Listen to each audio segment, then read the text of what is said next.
I am Madison Timmons. I'm Chris Susie. And we're paranormal specialists who live in the most haunted city on earth, Savannah, Georgia. Every day is Halloween in our line of work, so join us as we spin true tales of haunts, murders, and disturbing Savannah history.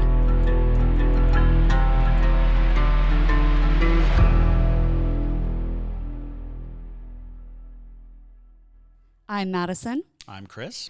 And welcome to the most haunted city on earth. Hello, and welcome back to another episode of the most haunted city on earth. My name is Madison Timmons. I'm Chris Susie. And I'm Bathsheba. You are not Bathsheba. Get thee behind me. Oh, maybe he is Bathsheba. Yeah. She doesn't actually do that. She was actually really hated upon, and it's really rude. That's fair. Misunderstood woman. Listen. She was not a nice lady, but she was not a witch. Misunderstood. She was misunderstood. She wasn't killing babies with needles in their skull. Oh, wow. That we know of. That we know of. That we can prove. You're not Bathsheba. You're whatever was haunting Taryn. Gonk? Not the gonk. Taryn was the insidious devil. Oh, the insidious in devil. the tunnel. Right. You're the lipstick man. Yeah, lipstick man. Yeah. But, well, hello, y'all. Oh, yeah, we have a podcast, everyone. Yes. Well, welcome. We are going to be doing another Ghostmail today. You've got Ghostmail. You've got Ghostmail. But before we get into that, first off, obviously, by JT calling himself Bathsheba, we're going to be at the Conjuring house on Thursday night into Yes, Friday. JT will be turning 30 years old in the Conjuring house. We hope. Hopefully. If I can make it to 5:05 a.m. So, you know, Dun, dun, dun, dun. 5:15 a.m. is like a really bad time in the Conjuring house. Really? There you go. Yes. Okay. 10 minutes into your new year. Yeah. Fight the demons. Your new rotation around the sun, you might be dragged out into an ether. You never know. I invite that as long as the cameras stay rolling. And we are bringing our Parajunkies with us. Yes, we are. We're bringing Absolutely. the Parajunkies. We're doing live streaming from the Conjuring house, and we've got a lot of exciting plans. We are being joined by the Ghost Brothers, the entire team coming with us, and they are going to be, doing what they do best, making us laugh, and hopefully we will have lots of great footage. And we've even discussed putting a 360 camera. Yes. So that later on you can put on some virtual reality goggles and sit in the Conjuring house. That's cool. And experience what it's like to be there with whatever sounds we can get. It's going to be awesome. Exactly. I'm so stoked. The Parajunkies, as long as God willing and the creek don't rise, then we will be live streaming for 12 hours. You never know. These ghosts like to act full. If you've been around for a while and seen our investigations, most of the time it's pretty successful in technical world. But, sometimes, like the Sorrel Weed House. We have seen some critical technical failure based on what we believe to be supernatural interference. Exactly. So, as long as everybody in the Conjuring house paranormally behave themselves, then we will have a consistent live stream for y'all, and that is for Parajunkies only. So when you're hearing this, you still have a couple days to hop onto the Parajunkie train to be able to catch all of that. It's going to be a really great time. You guys are going to get to see us. Who knows what's going to happen to us in that house? We do not know. Honestly, that has been the consensus I have gotten from people when I tell them that I'm going into this house. Is they're like, I'm concerned for you. There are concerning aspects. I mean, the winter alone. I'm the fact that that we are moving into the winter, a pretty devastating winter, right? Because there's like a polar vortex going through this week, this upcoming week, that is going to ice and freeze everything. So it should be interesting because we are thin-skinned Southerners. I was born in New England, but I have long since adapted to the warmer weather. You have thinned out. I've thinned out. I like the cold, but I've noted in recent years that the cold can affect me. It's also important to note, one of the biggest attributes about the Conjuring house is that these ghosts suck all the heat out of everything. Absolutely. They use the ambient temperature to power themselves. That's like their favorite thing to do. But of course, if we're there and we're like, I feel a cold spot, it's like, well, it is January in Rhode Island. Like a cold spot is not, it's not going to be a great indicator. It's like, it's very cold right here. Yes. It's very cold everywhere. Well, if it's anything like what Carolyn went through, Carolyn said that it was the type of cold that literally numbs your brain. Well, I've said time and time again that ghost hunts in the cold when it's cold outside, because you become the target, because your body heat becomes the heat that the spirits seek out, because you are radiating heat.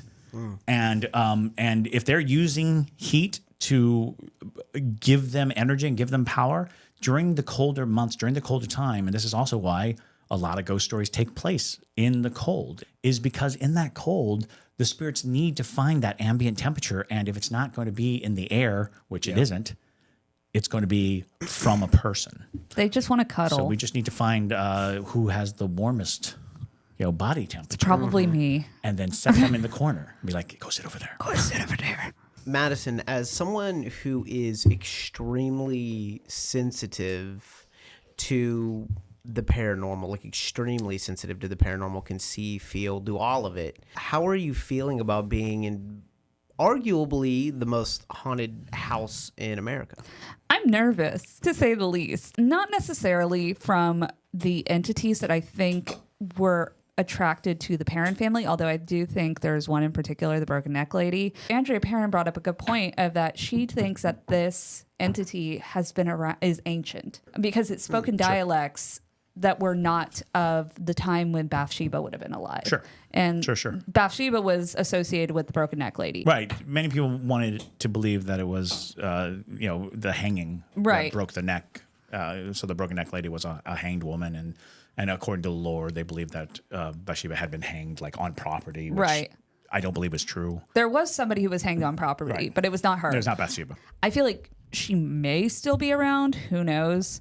A lot of times when a lot of attention is brought onto a paranormally active location, the entities that made it famous in the first place, especially ones that are in a very remote area, there are spirits that want to be left alone or only want to interact with a few people.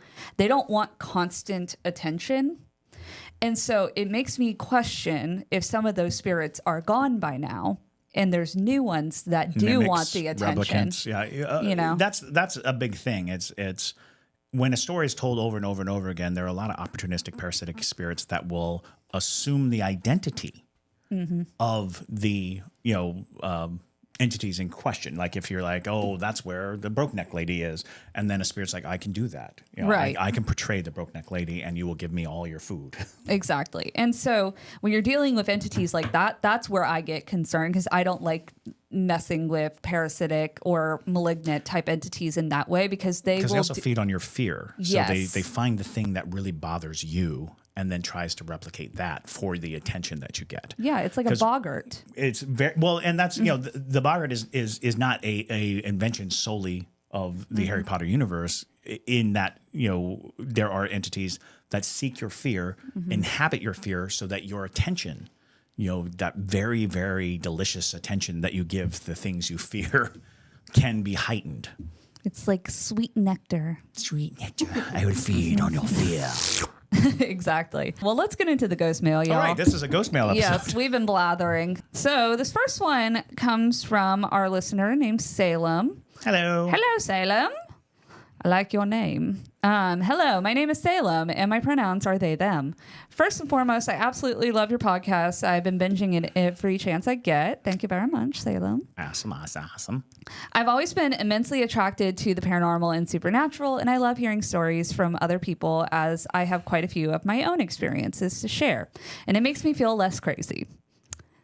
Now, some backstory. I do not identify as a woman, as I am non-binary. However, the women in my family seem to be particularly attuned to the supernatural. Not that anyone ever really mentions it. It has been mentioned maybe once or twice in hushed voices, and then my mom and grandmother would usually immediately change the subject. But every single one of us has had more than the normal amount of paranormal/supernatural experiences. And oftentimes all of us will see or hear the same thing at the same time that no one else seems to notice, and we'll share a glance, but we know the rules and don't give it any attention. I'm actually a bit scared to share these, as it's giving them attention, but I feel like they need to be shared. Anyways, no one ever talked much at all about it, but my mother likes to drink, and when she would drink, we would get some of her stories. That's when all the good stuff comes out. Now, also, I was born and raised in Texas, as was my mother. So all of these stories happened somewhere in Texas. This first story is one of my mom's, and it gives me chills to this day. My mom wasn't ever really close with her parents and ended up living most of her childhood with her grandfather and grandmother in Lubbock, Texas. Lubbock. To this day, she swears her grandmother and aunt summoned and did things that they did not fully understand nor prepare for.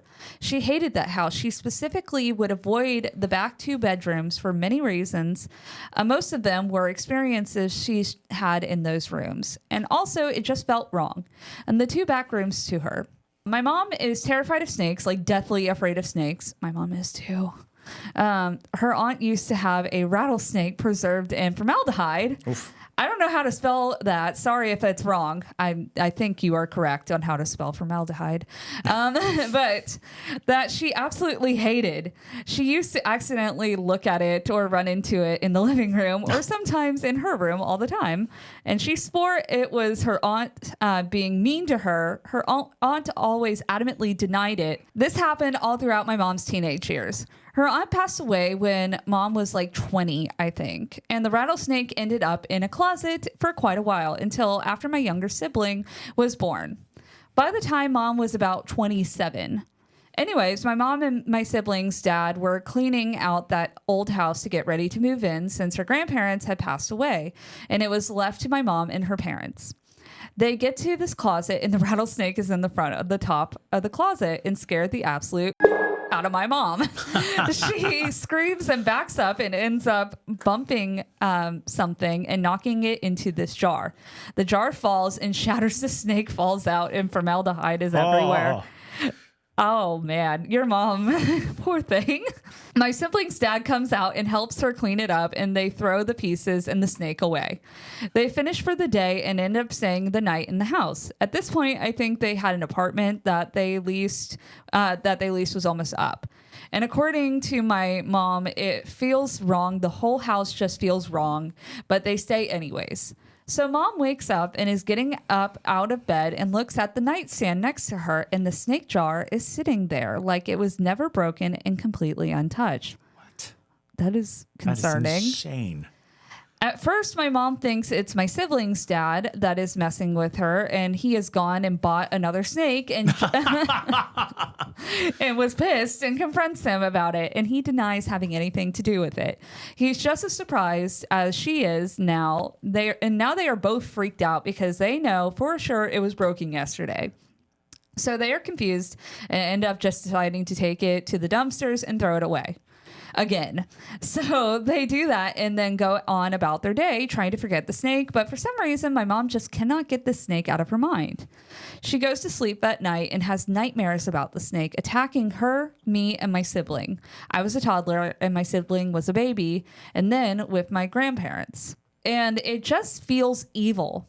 She wakes up and checks the bedside table. Nothing's there. She's relieved, and they go about their day again, finishing up the rest of the house. And by the end of the day, she's all but forgotten about the snake, as she's glad she didn't have to see it again, and it's now trying to convince herself it was just a weird coincidence, and that my sibling's dad was lying and messing with her. They get their things ready to leave, and my mom gets this awful feeling about being watched, and is drawn back to the closet that they first found the snake in. She says that she feels the intense urge that she needs to open that closet, and she needs to let something out. It's so intense that she ends up doing it, even though every part of her said no.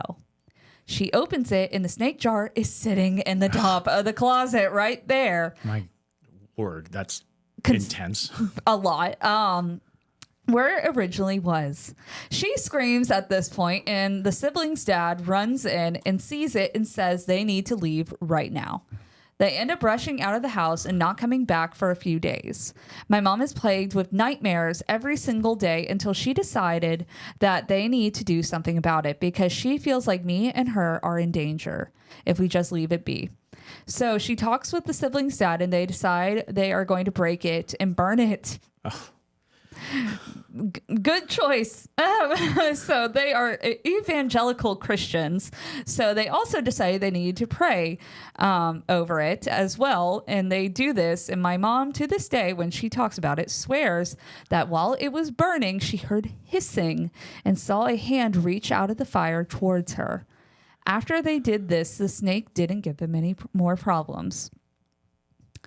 Well, so take a pause there. Take a pause. So Salem sent in another story. So we're going to discuss that. Have you ever heard of a possessed snake in formaldehyde before? I think that's a first for me. Whenever you deal with an object that has been destroyed and then is restored, that is such an immense amount of energy. If something is shattered, if something is broken, and then, because I've heard that story before, and oddly enough, I've heard a story similar to that with a doll whose, a porcelain face doll whose face shattered, and then at some point they went back and the face was fine. Right. And it's like, okay, that's weird. Reversing damage is so very difficult. And it raises that question of what was that first instant? What was the snake? What was it to begin with? Because it doesn't sound like you're actually dealing with a physical object at all. No. It's some kind of spiritual manifestation of something. The fact that there is earlier notice that the house itself was the site of some form of conjuring or some form of things. It's very possible that the snake in the jar was acting kind of in that genie sense, sealed in evil. And when the jar broke, it now had some kind of agency and some kind of ability. Normally, I would definitely not suggest burning cursed items or possessed objects, as that oftentimes just releases the spirit. Which it sounds like it may have done. Right. Seeing the hand come out of the fire, seeing that suggests that the spirit released from the confines of the jar and the snake and the body. And just very luckily, its goal was not harming your family. Right. It probably just had a more intense goal to go about. But yeah, that's a very intense story. It's a very intense story because it's giving Ouija board. Right, yes. And so a part of me wonders, I have two theories, because I don't think that children who are messing with the occult necessarily, that's not to say it's not possible, are advanced enough to allow entry into something like that and then know how to seal it. Right. What makes me wonder is that if a family member, your aunt, whoever, found this at a flea market, exactly, or something, right? The whatever it was already in the snake. Exactly, because this, to me at least, sounds like advanced witchcraft of sorts. It does, absolutely, absolutely. Because rattlesnakes are very important in some closed practices, and so even in very particular sects of Christian faith here in Georgia, we have the rattlesnake roundup. We have snake handlers who use rattlesnakes as the embodiment of the devil to exert their faith power over the over the snake. And that in itself is like, this is a highly symbolic animal. Right. This is a highly, as basic as it comes is, the Garden of Eden, the snake's representation of Satan is so clear that whenever you're dealing with snake as the icon of a story, yeah, it's easy to find that that road. Yeah, concerning though, hopefully your mom never experiences whatever that was again. Moving on to Salem's next story. So the second story is one of my own. My mother has had struggles with addiction and alcoholism, among with other things. So this led me and my siblings being in and out of my grandparents' house all of the time. I'd say a vast majority of our childhood was spent at our grandparents'. For the experience, I was about 7 or 8, and they lived on an acre of land with a pseudo trailer park. All of the houses around us were double wide trailers on their own acre or so of land. Lots of these were wooded or at least really overgrown. My grandparents had a carpet or a carport us grandkids had helped build, and a willow tree. Oh, the willow trees are coming back. Right. All right. Next to the carport, oftentimes, and next to the carport. Oftentimes the carport was used as storage more than a carport, but this was one of the times nothing was under the carport. So you could see the willow tree in the land very clearly that night. It was the middle of summer, and the cicadas were singing along with some other animal noises like coyotes and dogs could be heard at all of the other people around. Also had cattle or horses, so you'd often hear cows mooing and horses too, usually all night. We had all gone to bed relatively early. That night, I don't remember why, but I remember everything kind of felt just a bit weird. My great-grandma seemed super spacey and concerned, and none of us kids knew why, so I had gone to bed and fallen asleep. I woke up in the middle of the night. I've never been a sound sleeper. I always have woken up throughout the night for one reason or another. I was sitting there just listening to the cicadas because it was kind of like a white noise machine and would help me go back to sleep sometimes. I remember getting this weird feeling I was being watched, or at least like something was standing near me. I looked around the room and nothing was there. My sibling was asleep on the bed across the room, and I figured they had sleptwalk and stood up to something as they often did. But they were just asleep on the bed. I thought it was weird, but I didn't think too much of it. I then started to hear like a faint melody. It started as just a faint humming sound, and then the more I listened, the more it turned into singing, like full-on singing. No understandable words, but I could feel something being said and hear a melody. My grandparents' room was well soundproofed and across the house on the other end. My great-grandmother in the room next to us didn't have any electronics or anything that would have made noise, so I was very confused. At this point, all the other sounds that I had been listening to were gone, and it was just the humming. I sat listening for a while, and I remember it not being like unsettling. I wasn't scared. I think in the moment I was more curious than scared. Then I got an intense urge to look out my window. Being a child with impulse control, I sat up and opened my blinds just a bit and looked over at the carport, and then to the tree line, and then to the willow tree. At first, I didn't see anything, but I kept looking at the willow tree, and then under some of the higher branches on the ground, a faint green pool started to form. And after it had formed, a shape started to rise out of it in the same color, and as this happened, the humming/singing kept getting louder. The shape fully formed out of the pool, and it looks like a femme presenting something. It's glowing faintly and just standing there until this point. I hadn't been scared at all, but now I was starting to feel something other than pleasant curiosity. The figure started to turn towards my window, and I felt the most intense cold and fear sensation I had ever felt, like I had just been dropped in a freezer. And I was terrified. I can't even begin to explain the fear I felt.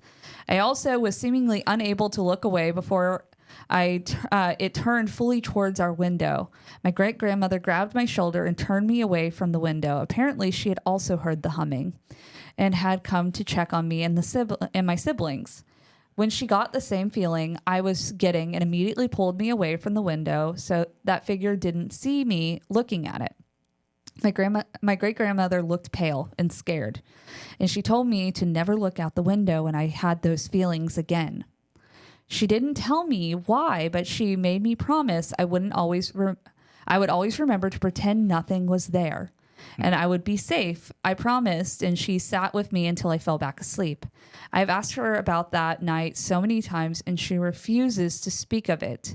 I have no clue what it might have been or what danger I was actually in, but I'd love any information just for closure because I still sometimes have nightmares about it. I also have many more family experiences I can share and many of my own that I'd also love answers for. Well, that's interesting. that is like very fae. I was just saying this deity like fae storylines, especially with the willow tree. Yes, willow trees are oftentimes the sites of portals to fae realm, or to, if you're not talking about fae, just to the concept of being able to switch planes. A willow tree is oftentimes used. As a matter of fact, the wood of a willow tree is oftentimes used to ward off evil, because the threat there is that you can send whatever it is back to where it belongs through use of willow. So yeah, there's a lot, and it falls into a lot of the indigenous culture concept of the attention you pay is the price you pay. If you look at something and it notes that you're looking, you are basically making a deal with it. You are, that's the proverbial deal with the devil in that sense. Once it recognizes that you see it, you have locked into a contract with whatever it is. So yeah, it's very interesting. It is interesting. And it makes me wonder too, if your grandma wasn't familiar with the fae snatching children often. Because children are very beloved by fae. They and so there have been multiple stories in folklore of, children seeing fae outside their window, and then suddenly they're kidnapped into a new fae realm and whatnot. The principle of most fae stories involving children is being snatched. Right. And a lot of fae entities too utilize singing. They have these beautiful voices, almost siren-like, but siren are in their own category. But drawing you out, making you look, making you feel comfortable, because it's such a beautiful music, and so interesting though for Texas. I've never heard any Texas fae encounters, but cultures are carried on the backs of the migrants. That's a good point. So whenever people are introduced to a community, oftentimes they bring with them their specific brand of belief, and the spirits and the creatures that haunt them become residents of the new place. And oftentimes it's the energy of the new place that is just trying to accommodate your faith and your belief by formulating something as close to it as they possibly can approximate. Well, and it makes me wonder partially too, if that's a good point of, if there's maybe a lot of Irish immigrants in that area, because this is really denoting more of an Irish fae realm. It has a very Druidic, and because the willow tree, the green light and green pools are oftentimes indicator of the Tirananog connection. So yeah, there's a lot that you could sort of work backwards and say, well, where have I heard similar? Where have I heard similar? And they do kind of all point back to Irish tradition and Irish folklore. So. But yeah, thank you, Salem, for sending in those stories. Those are both heavy hitters. Yeah, I know. It's like those are great. Yeah, send us more. We'd love to hear them. Moving on to our next one. This one comes from Riley. Hello, Haunted City Pod. My name is Riley, longtime listener, first time caller. I've lived on the same property almost all of my life. It's shared multi-generationally over several households between my grandparents, my parents, and my siblings and myself. The property itself was originally a homestead built just before 1920, about 10 miles out of the nearest town. It was an operating farm for many years, and it held by the same family until roughly the 1970s, when the last descendant that wanted to remain on the property died. Her spirit has been confirmed to remain in the original farmhouse by a gifted medium, but she doesn't cause much trouble. My aunt, who was raised from a child in the original farmhouse, has experienced the most acute and most physical symptoms of the haunting. Always feeling watched, hearing scratching and knocks from inside the walls, heavy footsteps from work boots sounding on the stairs in the middle of the night, and coming to a stop outside her bedroom door. Having books thrown off her bookshelf while she watched from her bed, seeing and hearing shadows and flashes of a child's leg running up and down the staircase, to seeing a full-bodied apparition of a young boy with blue skin sitting cross-legged on the floor. I don't like that. Waiting for her in the bathroom. I really don't like that. Among many, many other experiences. No. For context on my aunt, she was adopted by my grandparents out of an extremely abusive and neglectful environment at a very young age. She doesn't remember the abuse, but was dealing with symptoms of extreme PTSD for most of her childhood. She and I both believe that because of that, she was going through, at the time, much of the haunting she experienced. It had less to do with any resident entities and more to do with being an easy mark for the attachment of something non-human because of how vulnerable she was at the time. However, we have also come to believe that whatever entity that preyed on her throughout her childhood may not have left the property with her when she had moved away. We think that I may have encountered it myself, as I was similarly vulnerable for very similar reasons as her. As to things I have personally experienced, there have been a range of low-level activity going on for most of my life.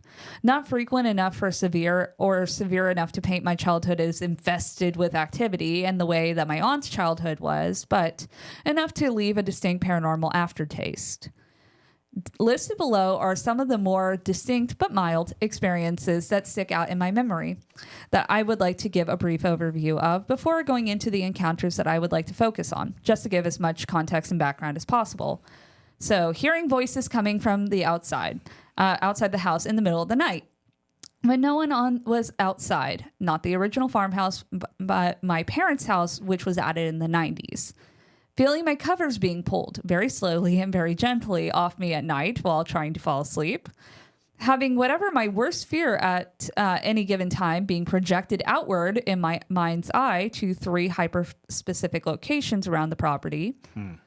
Throughout my childhood and into adulthood still to this day. When I was younger, the visualization was much stronger to the degree that it could almost be considered a hallucination. But that faded with time, and the spots where those fear projections happen have never changed and are still just as intense and dread-fueling. I have to actively avoid them and even avoid thinking about them if I can help it. I was pathologically unable to sleep with my door open or in a place that would be able to be seen from the hall. If I didn't have a door at the time, I spent most of my teen years sleeping in my closet because as a child, I would see/feel something watching me from the hallway. Not a hat man, I promise. And I never got over it. Hearing my name called in whispers, feeling like I'm being watched from a distance and from right behind me. Feeling like I'm being stalked and followed, all only outside at night while I was out walking. Having a glass on an empty shadow box spontaneously shatter outwards with no discernible reason for it at all. An extreme disquieting sighting of a doppelganger of me by a friend of mine in high school while she was staying over for the night. I had left my bedroom to use the restroom and get some midnight snacks for both of us.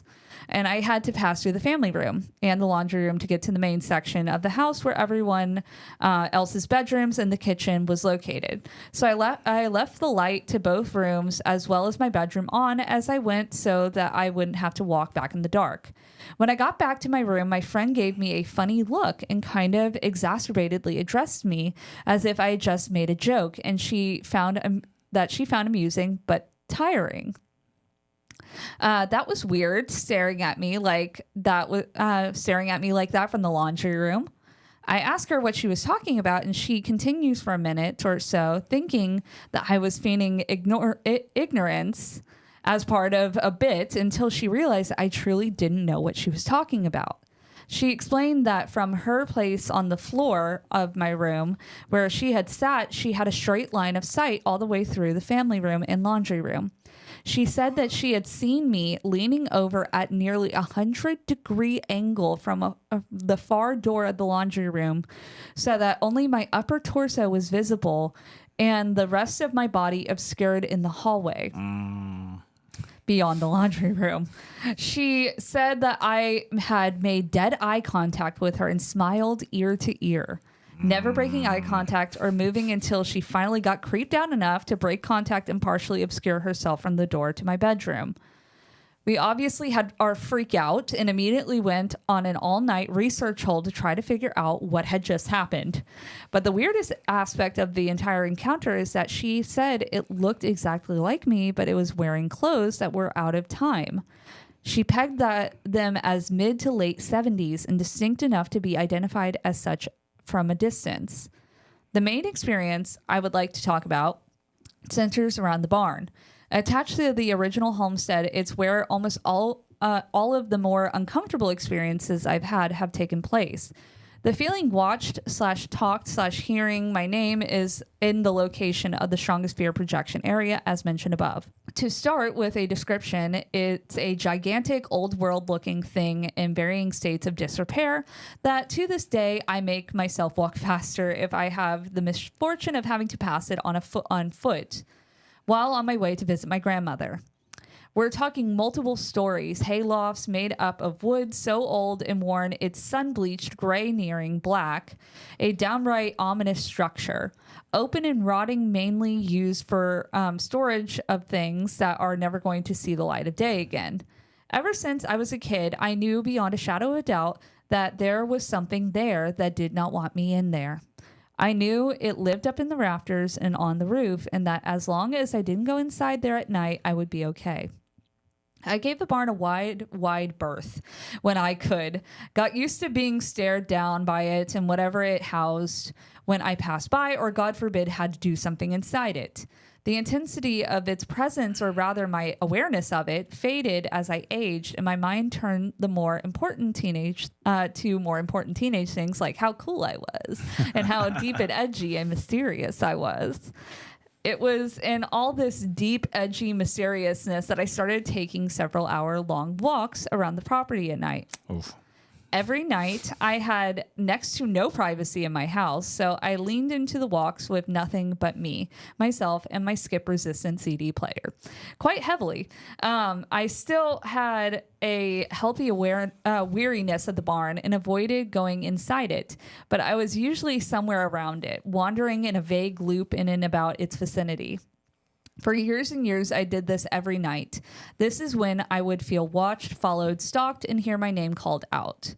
I would go home immediately anytime one of these happened, but I was right back out there the next night doing it all over again.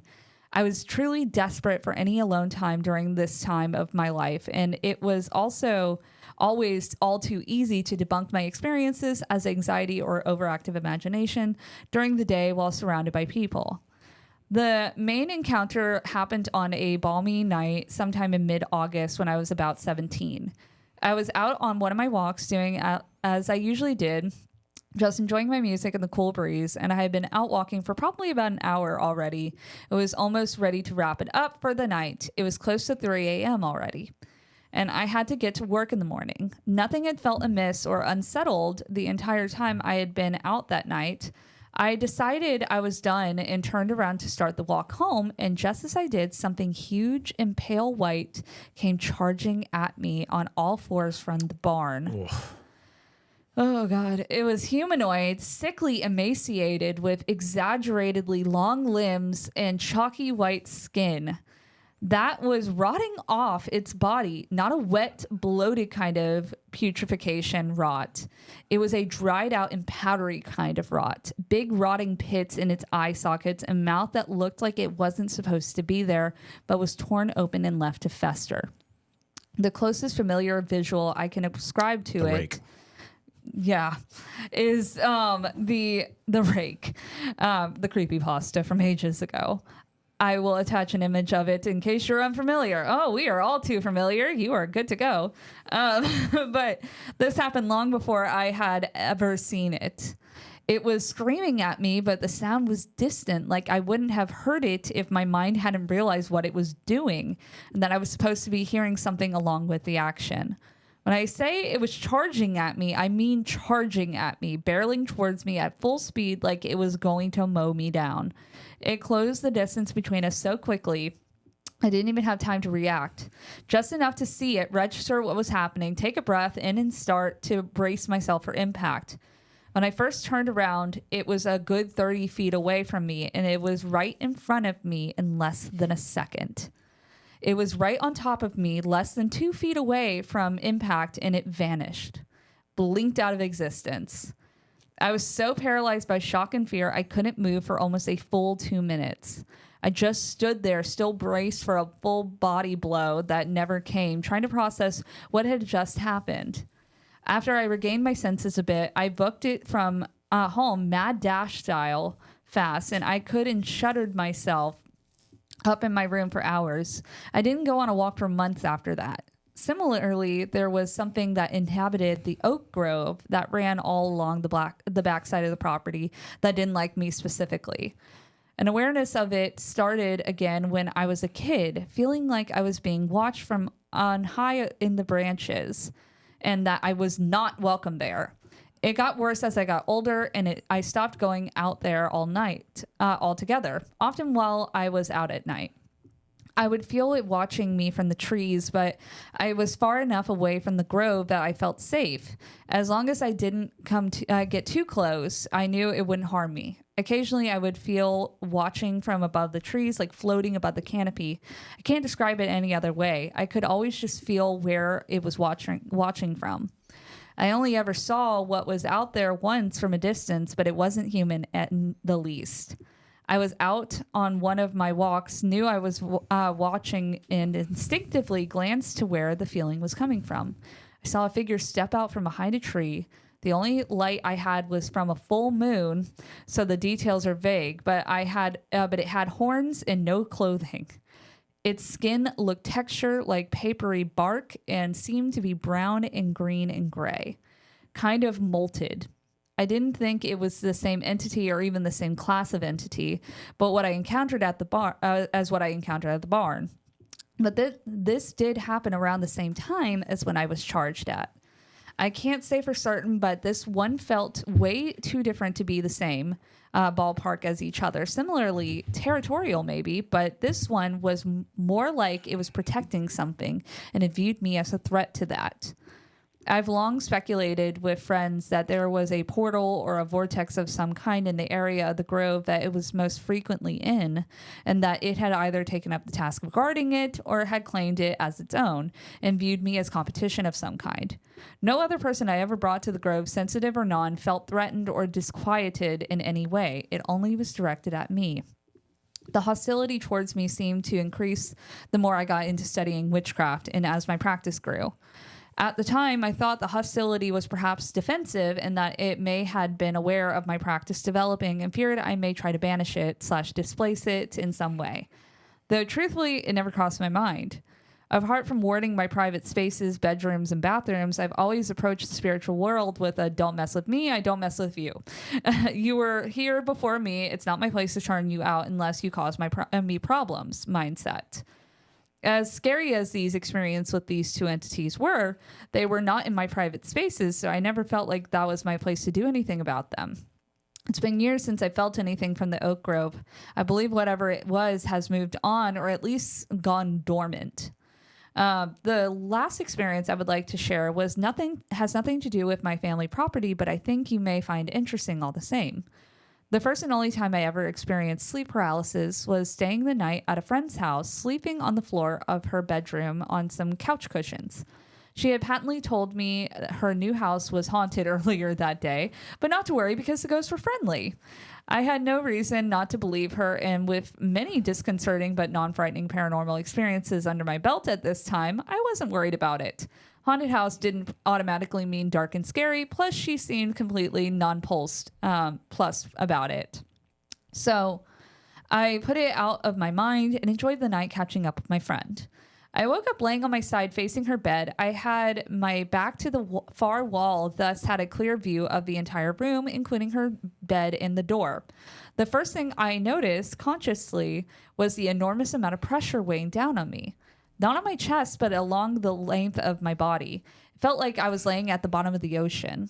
All that weight pressing into just that side of my body. It's not that I feel like I can't move. It felt like I could. It's just hard enough. But that I didn't have the strength needed to do so. Her bedroom door starts to open slowly, like it would if it were unlatched and had caught a draft. Except that we had specifically latched it to keep her cat out. A tall, black, featureless silhouette entered through the door and went directly over to my sleeping friend in her bed. I leaned over her, very, very close to her. Genuinely, it was akin to what I think a vampire attack would look like in a fashion of a Stoker novel. I was filled with so much dread and fear. I watched it take whatever it took from her, being pressed to the ground by an impossible force. And then quickly, as it started, the figure straightened and casually made its way back into the door, leaving it open behind it as it went.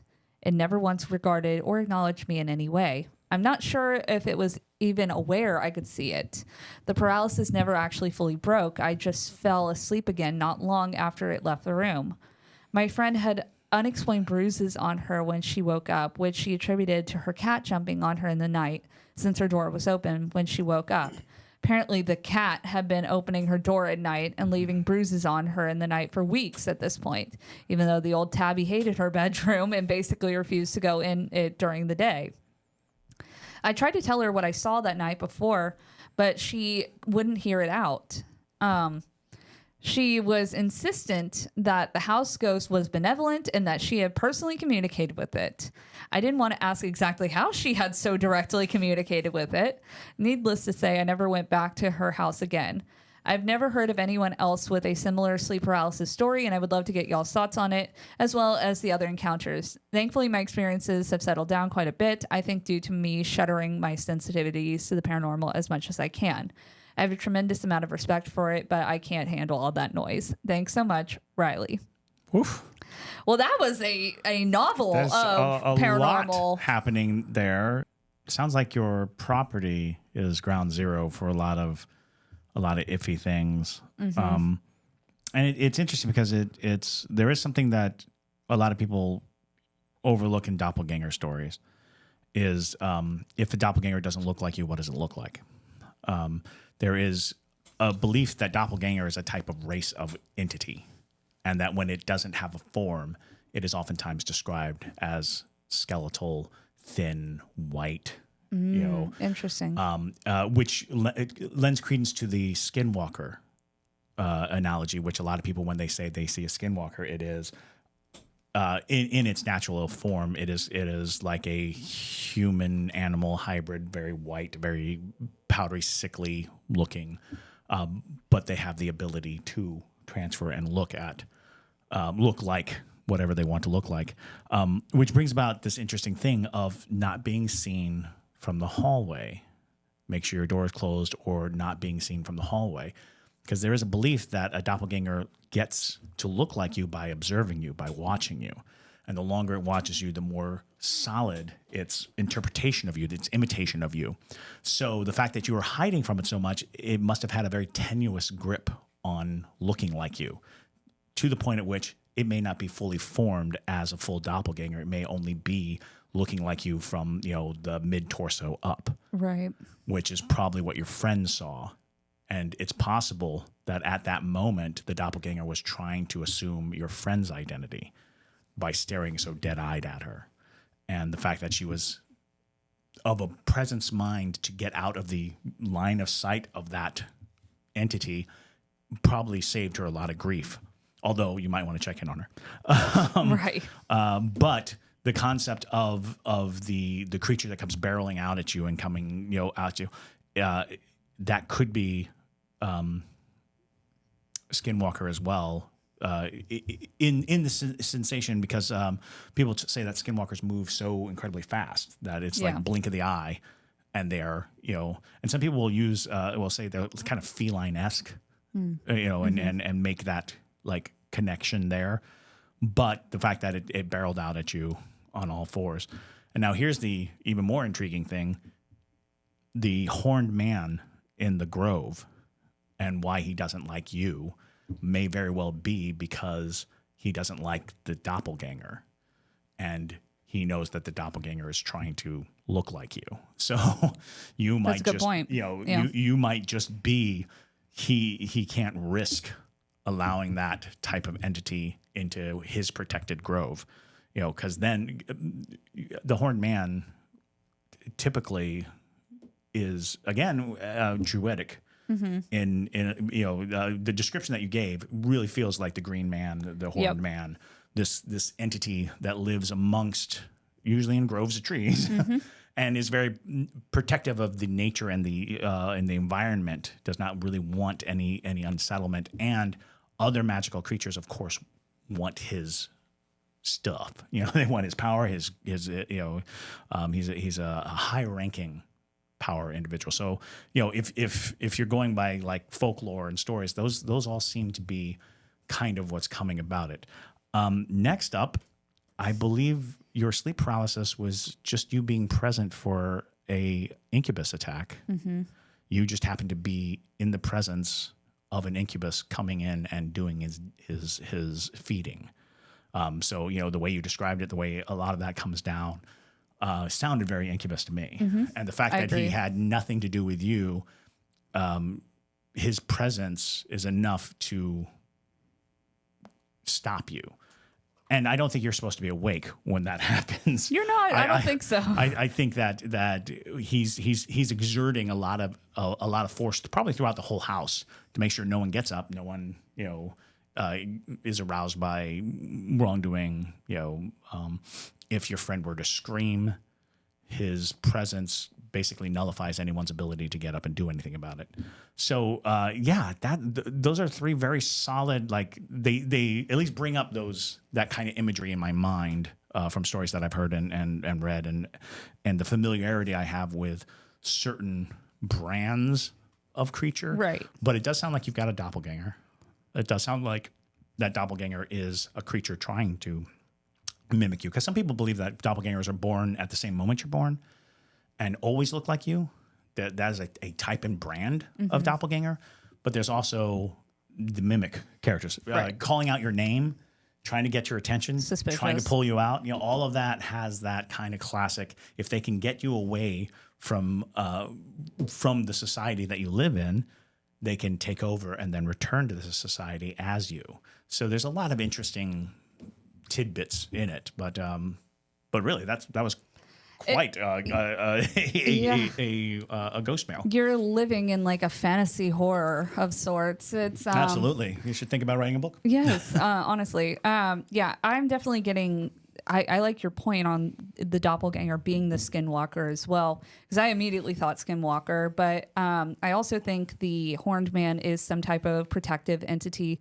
And that is a good point to bring up, that even if a entity is of good nature and is protective, doesn't mean that they're not stern. Right. And in their protection, they're exactly. You do not register as a good person. Right. It doesn't matter. You're encroaching. Exactly. So I think that is definitely he's protecting something there, whether it be a portal or sounds like a sacred grove. Yeah, exactly. And then I thought Incubus exactly too, because that is sometimes common when people have incubus or succubus type encounters, where they don't feel ill feelings towards the they feel attacker. affection. Yeah, it's a really bizarre thing. So the fact that your friend was so intense about being like, no, it's benevolent, it's good. It's like I've contacted, I've exactly. communicated with it, because a lot of times people fall in love with their incubi or succubi because typically it's a pseudo-sexual relationship. But at the very least it is a seduction, no matter what. Right. And so, and I highly doubt your friend would ever be like, hey, I'm having a fling with my incubus, but a shadow man who shows up. He's not wearing a hat. No, he's special, but yeah, I completely agree with those assessments. But yeah, you should definitely write a book. That is insane, Riley. But also, if you ever want to have us out to your property, yeah, seriously. We would love to kick around an old creepy barn and some more and a giant grove guarded by one of the ancient gods. Yeah, exactly. But thank you guys so much for listening to today's episode. Hopefully you enjoyed this. If you have a ghost mail you want to send in, you can send it to Haunted City Podcast. Well, ghostmail@hauntedcitypodcast.com. But with that, my name is Madison Timmons. I'm Chris Susi. And stay spooky, y'all.